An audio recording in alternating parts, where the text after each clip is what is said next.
tenderness she saw me, weary and sick. Hey, good morning. Welcome to Faith on Hill's online Sunday morning service. We gather together every Sunday morning at 10:30 a.m., both online and in person. Now, online, of course, we are here at faithonhill.com for our live stream. You can get all of our online content at our YouTube page, our Spotify or Apple Podcast. You just have to search Faith on Hill Church on any of those platforms. Some sad news, but important news. Next Saturday, January 4th at noon, we will be having a celebration of life for our brother and friend, Steve Dorr. Now, Steve's time with us is short.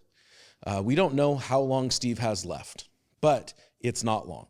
And so instead of a funeral, Steve has asked that his friends, his family, gather together here at the church. And so we'll be at our back meeting hall next Saturday at noon. We'll gather together with Steve and Joan and everyone, and we're just going to spend time with him, share stories, share memories, let him know how much he means to us. And we want to honor him, his faithfulness, his prayers, his encouragement. You know, the way that Steve has been faithful throughout the suffering that we've witnessed firsthand. He's been in and out of hospital, and yet he has been faithful to the Lord over all these years. Steve lived really wild in his youth, and the cost of all of that wild living is caught up to him. And the Lord, by God's grace, thankfully got a hold of his life, sobered out, gave his life to Jesus, and is a great and amazing story of God's grace. But the time, it seems, has come. And so we're going to gather together next Saturday at noon here at the church, and we're going to spend time with Steve before he's not with us anymore. So that's the plan. Steve and the whole family would love to see you there, and we will be here celebrating with Steve and remembering him before he goes to be with the Lord. If you have a Bible, we're not going to be in any particular book this morning. Next Sunday, like I said, we'll be back on our normal schedule. We're going to start a look at the Gospel of John. But this morning, real quick, I just want to talk about why it is we have not one, but 4 Gospels in the Bible. So that's the plan. We're going to answer this question: why are there 4 Gospels? Now, we know that the Bible is not one book. It's a collection of 66 books written by over 40 different authors over a 1,500-year period in 2 primary languages, Greek in the New Testament, Hebrew in the Old Testament. And in these 66 books, each book of the Bible has a distinct and specific purpose. For example, take the Torah, the first 5 books of the Old Testament, the Hebrew Bible. The Torah serves a specific purpose. The book of Genesis is the story of how we got here. Not just we as like the collective earth, how the earth was created, but specifically, how did the Hebrew people, how did the Jews become the Jews? How did they get there? Everybody thinks that the book of Genesis is about Adam and Eve or about Noah and the flood, and that's there, and that's a big part of the story, but it's really about Abraham, Isaac, and Jacob. That the book of Genesis is the story of how God formed the Jewish people, how they were birthed. And that is the big central idea of that book. It's the reason that book exists. The book of Exodus, the second of the first 5 books, tells the story of how God delivered them and brought them out of their captivity in Egypt and into the promised land. Then Leviticus, Numbers, Deuteronomy, the books of the law. These books not only give the law of God, but they actually kind of look backwards on Genesis and Exodus, and they say, hey, you know the way that your forefathers lived? You know the way that Abraham, Isaac, and Jacob lived? You know the way that the 12 patriarchs lived? You know the way that your ancestors lived that you read about in Genesis and Exodus, yeah, that wasn't the way that they were supposed to do things. Just because it's in the history that we have, it doesn't mean that that's the way that God wanted things done. It's what happened. It's not what should have happened. And so Leviticus, Numbers, Deuteronomy, their purpose was not just to say, hey, here's how God wants things done, but also to specifically say, here's the reason why God did not want things done the way that our forefathers did them, right? There was a purpose to each and every book. Later on, you got 1 Kings, 2 Kings, and you have 1 Chronicles and 2 Chronicles, and there's people who go, why do these 4 books exist? It seems like they're telling the same story. But 1 and 2 Kings, they're the big picture history of Israel after King Solomon.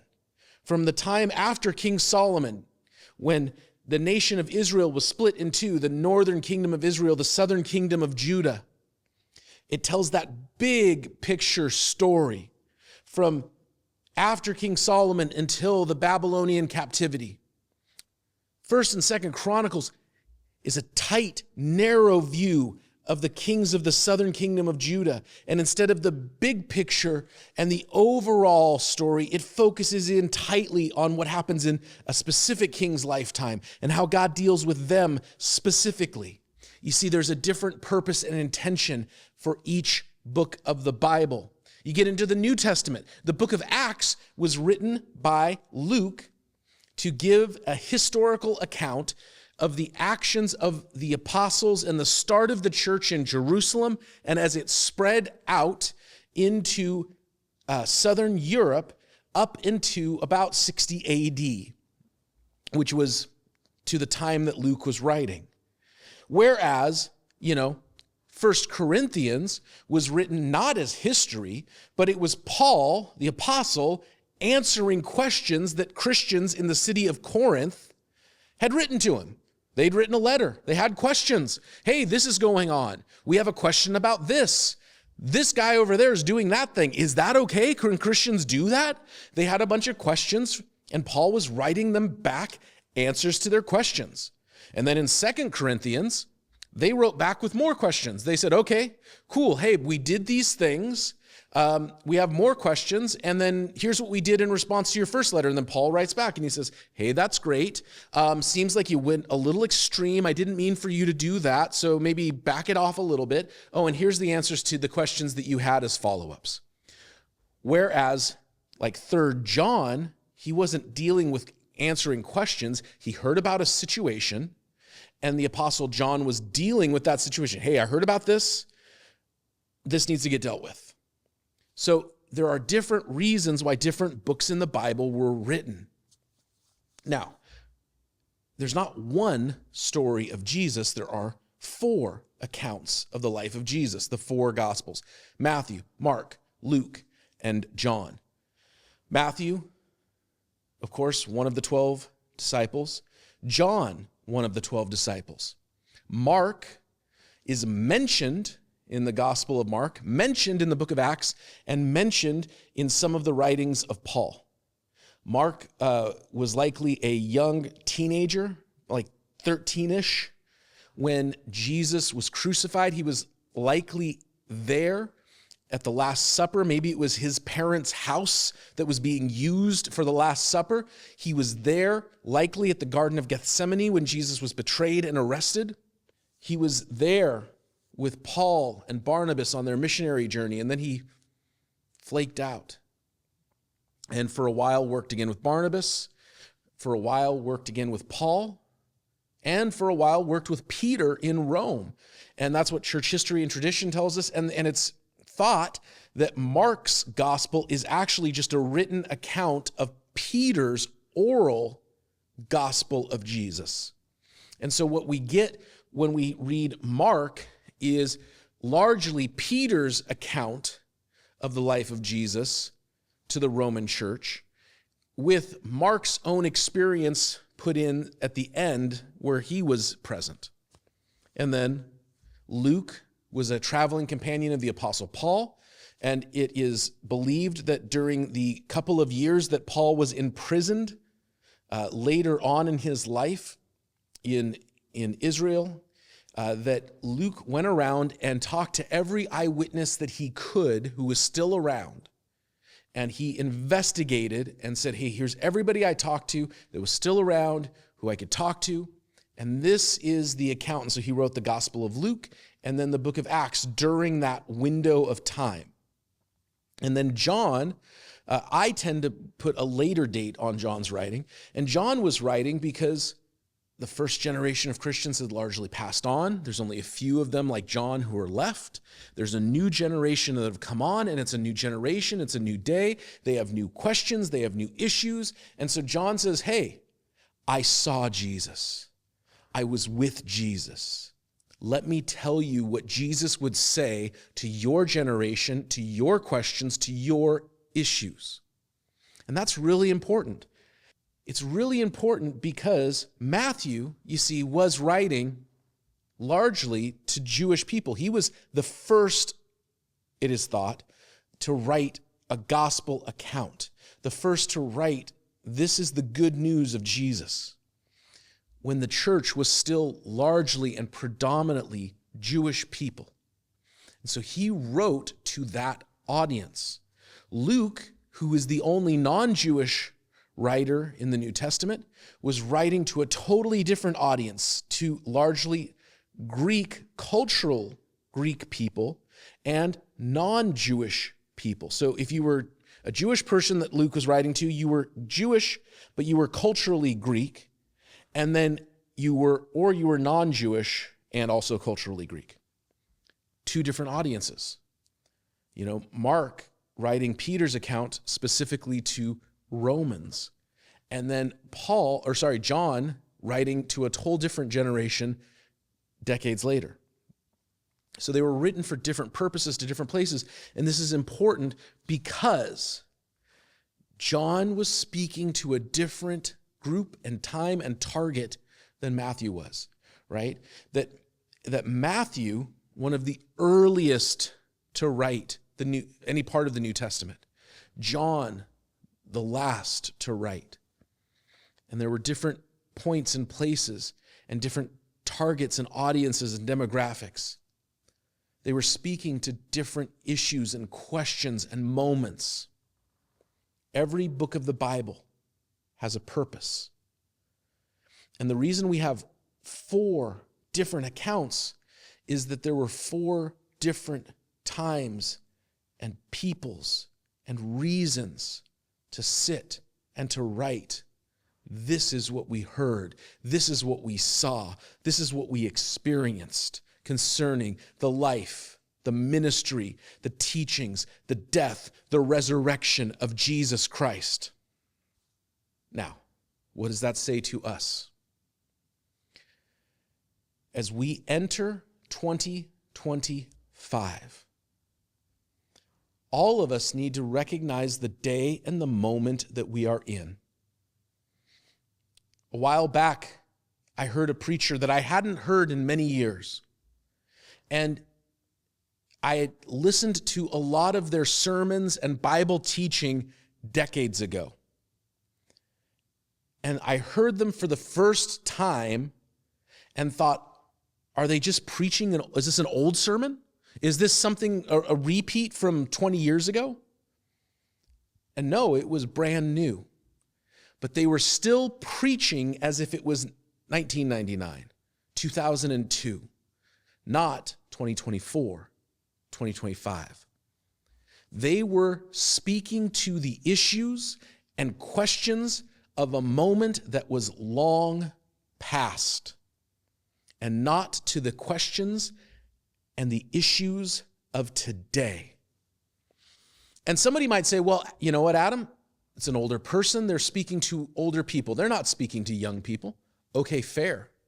But are the issues that older people are dealing with the same as they were 20, 25, 30 years ago? Or because of technology and cultural shifts, are there new challenges that older people are dealing with and experiencing that were not questions in those previous decades? Every one of us has to speak to the moment we are in, the time we are in, the place we are in. And yet, there are churches and ministries and preachers and people who seem bent on just playing the greatest hits over and over and over again. The truth doesn't change, but the questions do. The moment does. We need to be aware of that. Because your friends, your neighbors, your children, your grandchildren, your uncles, your grandparents, everyone around you is not in the same place they were 10, 15, 20, 30 years ago. We're in this moment, in this place. And if John had written the exact same thing as Matthew, what was the point of that? He told the same truth. There's nothing that John says about Jesus that is contrary to what Matthew says about Jesus. But John is clearly answering questions that are posed by a different day and age than what Matthew was dealing with. Matthew was dealing with the questions that a whole different culture and generation were wrestling with concerning the Messiah. John is speaking to a non-Jewish audience decades later. And all of us need to recognize, who is it that God has placed in our lives for us to speak into their world? And where are we at? And what question is being asked? You know, years and years ago, the book of the Bible that would have been one of the most popular books, one of the most timely books to talk about, is another book written by the Apostle John, the book of the Revelation. And people have these questions. How is it going to end? How is it going to end? I love 80s music. I love 80s music. And it's not nostalgia for me because I didn't grow up listening to 80s music.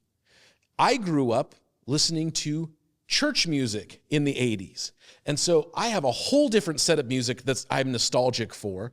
But music like, Mr. Mister and the Smiths and, 80s Bon Jovi and, all of these 80s bands, right? I discovered on my own and I love it. And there's a whole genre, a lyrical genre within 80s music. And I basically have a playlist on my Apple Music that's called If the World Ends Tomorrow.